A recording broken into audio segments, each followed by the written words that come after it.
بسم اللہ الرحمن الرحیم۔ قارون کا اصل قصہ کیا ہے؟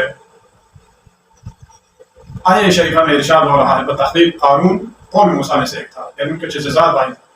اس نے اپنی قوم پر طغیان شروع کر رکھا تھا اور ہم نے اسے اتنا گنج دیا تھا کہ صرف ان کی چابیاں ایک طاقتور انسان کو تھکا دیتی تھی۔ لوگوں نے اسے بہت سمجھایا کہ تم اس قدر خوشحال نہ ہو، کیونکہ خدا بند متعال زیادہ خوشحال ہونے والوں کو دوست نہیں رکھتا۔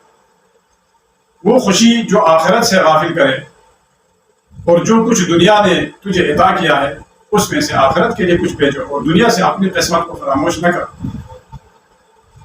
جس طرح خدا نے تم پر احسان کیا ہے اسی طرح تم دوسروں پر احسان کرو اور روئے زمین پر فساد نہ پھیلاؤ، کیونکہ خدا بند متعال مفسدین کو دوست نہیں رکھتا۔ اس نے جواب میں کہا جو کچھ مجھے مال حاصل ہوا ہے یہ اپنی علم اور معرفت کی وجہ سے مجھے ملا۔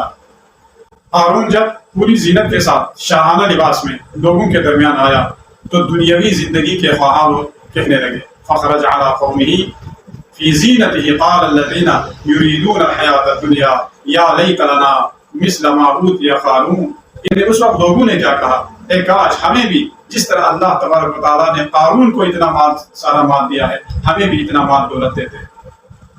دنیا والوں نے یوں کہا، لیکن جب قارون کی حالت دیکھی اس کی بغاوت کی وجہ سے جب وہ زمین گیر اسے کر دیا تو اپنے گھروں کے ساتھ زمین کے اندر اسے دسایا گیا اور سب نے اسے بے چارہ دیکھا تو کہنے لگے کہ خدا نے ہم پر منت کی ہے، احسان کی ہے کہ ہمیں مال نہیں دیا، ورنہ ہم بھی قارون کی طرح ہو جاتے۔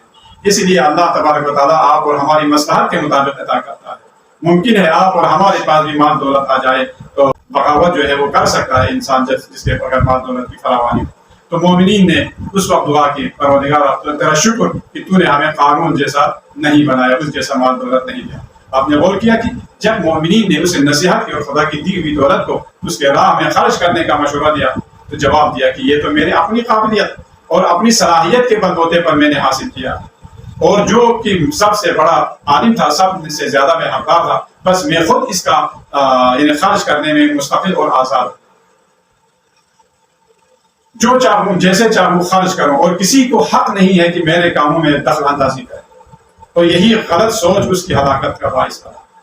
ہوا یہ کہ یہ صرف قارون کی سوچ نہیں بلکہ تمام لوگوں کی سوچ ہے جنہیں خدا نے مال دنیا سے نوازا ہے اور یہ خیال کرتے کہ یہ سب مال دولت اپنی صلاحیت اور استعداد کے ذریعے اسے حاصل ہوا ہے، اور اس سے بے خبر ہے کہ یہ سارا مال اور دولت، عزت، شہرت، بادشاہت بہت جلد فنا ہونے والی ہے اور ختم ہونے والی ہے۔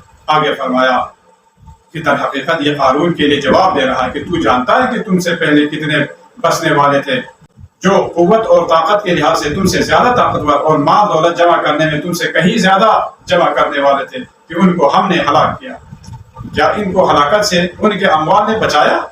اور جب قارون کو زمین اور اپنے اندر نگل رہی تھی تو بھی نہ کوئی اسے بچانے والا تھا اور نہ خود انکار کر سکتا تھا۔ قصہ کا واقعہ یہ ہے کہ قارون نے، یہ علامہ سید محمد حسین طباطبائی رحمۃ اللہ علیہ تفسیر المیزان میں در المنصور سے ایک روایت نقل کرتے ہیں جو روایت صحیحہ ہے۔ ابن عباس فرماتے ہیں کہ قارون حضرت موسیٰ کا چچا بھائی تھا، ہمیشہ کسب علم میں مصروف رہتا تھا۔ ایک دن اس نے حضرت موسیٰ پر بغاوت شروع کی اور حسد کرنا شروع کیا کہ حضرت موسیٰ نے فرمایا خدا نے مجھے حکم دیا کہ اس کے بندوں سے زکوٰۃ جمع کرو، تو بھی اپنے مال دولت سے زکوٰۃ دے۔ قارون نے کہا، انکار کیا اور دوسرے مالداروں کو بھی اکسایا کہ اے لوگوں، موسیٰ چاہتا ہے کہ لوگوں سے جو ہے نا اموال جمع کرے اور ہمارے اموال مال دولت میں وہ تصرف کرے۔ پہلے تو اس نے نماز کا حکم دیا تو ہم لوگوں نے اس کی اطاعت کی، نماز پڑھی۔ دوسرا حکم، دوسرے احکام پر بھی ہم لوگوں نے عمل کیا اور تم لوگوں نے بھی عمل کیا۔ اب بھی تم ان کی اطاعت کرو گے کہ اپنا مال اسے دو گے؟ تو لوگوں نے کہا نہیں، ہم نہیں دیں گے، ہم بالکل اسے نہیں دیں گے، لیکن کہ بتاؤ کیا سوچا جائے، کیا کیا جائے کہ اس سے جو ہے چھٹکارا حاصل ہو، تو نے کوئی ترکیب سوچا ہے؟ تو اس وقت قارون نے کہا میرا مشورہ ہے کہ بنی اسرائیل کی ایک فاحشہ عورت کو ان کے پاس بھیجی جائے اور جب وہ واپس آئے تو موسیٰ کو موقع پر متہم کریں گے کہ عورت کہہ دے کہ موسیٰ نعوذ باللہ اس کے ساتھ زنا کا مرتکب ہو چکا ہے۔ مالداروں نے قارون کے اس مشورے کو پسند کیا۔ ایک آدمی کو اس فاحشہ عورت کے پاس بھیجا گیا اور اگر تو یہ گواہی دے تو تمہیں جتنا مال دولت جو ہے تمہیں چاہے ہم دیں گے۔ اس عورت نے بھی قبول کر لیا۔ قارون حضرت موسیٰ کے پاس آیا اور کہا آپ دستور دیں کہ بنی اسرائیل جمع ہو جائے اور خدا کا حکم انہیں پہنچا دے۔ موسیٰ نے بھی قبول کیا اور بنی اسرائیل کو جمع کیا اور فرمایا لوگوں میں نے تمہیں اس لیے جمع کیا ہے کہ خدا کے احکام اور دستورات کو تم تک پہنچا دوں۔ بنی اسرائیل نے کہا یا موسیٰ وہ دستورات کیا کیا ہے؟ موسیٰ نے فرمایا خدا نے مجھے حکم دیا ہے کہ تمہیں اس بات کی طرف دعوت دوں کہ فقط اور فقط خدا یہ وحدہ لا شریک کی عبادت کرے اور اس کے ساتھ کسی اور کو شریک قرار نہ دے اور صلہ رحم قائم کرے، اور اگر کوئی زنا کرے تو جب کہ اس کی بیوی موجود ہو تو اسے سنسار کیا جائے اور اپنے اموال کا زکات دے۔ قوم نے کہا اگر آپ اس جرم کا مرتکب ہو جائے تو کیا کریں؟ تو موسیٰ نے فرمایا ہاں مجھے بھی سنسار کیا جائے گا۔ قوم نے کہا اچھا تو آپ اس گناہ کے مرتکب ہو چکے ہیں، ہم آپ کو ضرور سنسار کریں گے۔ حضرت موسیٰ نے تعجب کے ساتھ پوچھا کیا میں نے زنا کیا ہے؟ قارون نے اس فاحشہ عورت کو حکم دیا کہ آپ آئیں اور ہر ایک لوگوں کے سامنے گواہی دیں۔ جب وہ آئی تو سب نے پوچھا موسیٰ کے بارے میں کیا گواہی دیتی ہو؟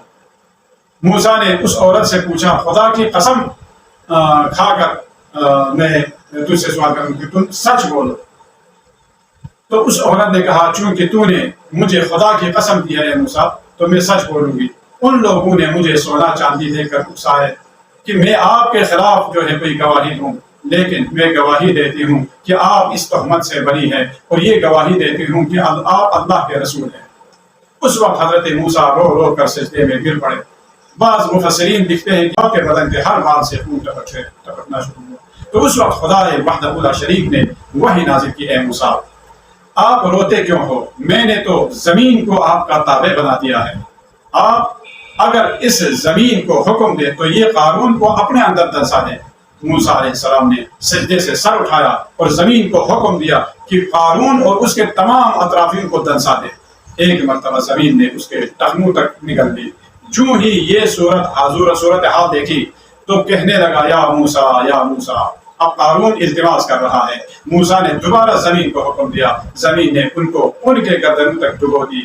دوبارہ موسیٰ موسیٰ کہنے لگا، پھر وہی حکم دیا تو پوری طرح زمین نے انہیں اپنے گرفت میں لے لی۔ اس وقت خدا تبارک و تعالیٰ نے کہا ہے موسیٰ اگر یہ لوگ ایک بار بھی مجھے پکارتے تو میں شاید ان کو چھوڑ دیتا۔ عزیزو اس سے آپ اور مجھے یہ ایک نصیحت ملتی ہے کہ اللہ تبارک و تعالیٰ تمام گناہوں کا بخشنے والا ہے۔ اگر ہم اللہ کی بارگاہ میں استغفار کریں، توبہ کریں تو حتماً ہماری توبہ اور استغفار قبول کریں گے اور ہمیں انشاءاللہ آتش جہنم سے نجات عطا کرے گا۔ والسلام علیکم ورحمۃ اللہ۔